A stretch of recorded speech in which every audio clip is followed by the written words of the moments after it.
तो राज्यसभा की कार्यवाही आप देख रहे थे। लोकसभा को अनिश्चित काल के लिए स्थगित कर दिया गया है और लोकसभा स्पीकर ओम बिरला ने कहा है कि सिर्फ 22% ही कामकाज हो पाया इस बार सत्र में। संसद में कल जो हुआ वो शर्मसार कर देने वाला था। आज उसी घटना का जिक्र करते हुए राज्यसभा के सभापति वेंकैया नायडू इमोशनल हो गए।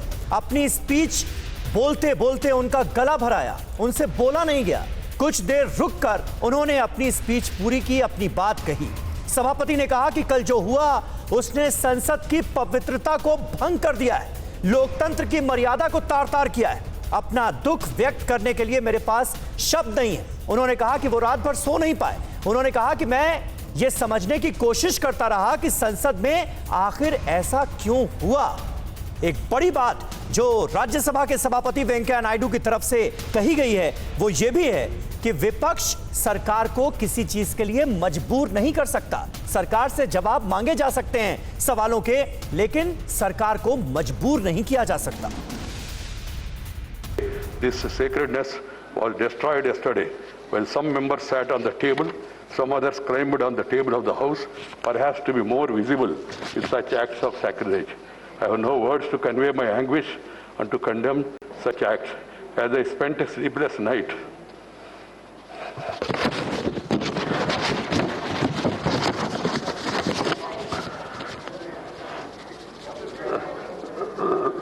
last night, I struggled to find out the provocation or reason for forcing this August House to hit such a low yesterday. A discussion on agriculture problems and solutions was listed. There can be difference of opinion and there can be a specific demand from anybody. They could have discussed it in the House, protested and voted against this thing. And you have got every right, members have got every right to demand for it withdrawal also. But it is for the government to act. You can't force the government to do this or not to do this.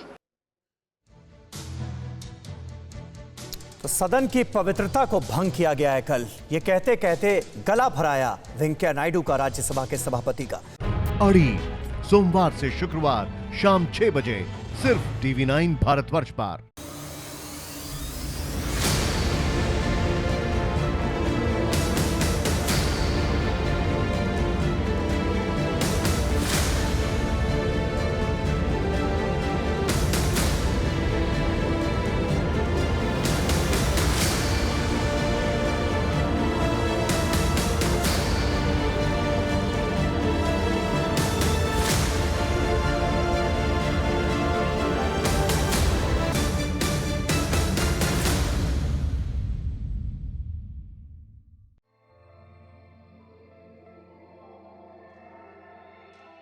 हमारे साथ तमाम खास मेहमान इस वक्त मौजूद हैं, उनसे आपका तारुफ करा दें। आरपी सिंह साहब हमारे साथ मौजूद हैं, भारतीय जनता पार्टी के राष्ट्रीय प्रवक्ता।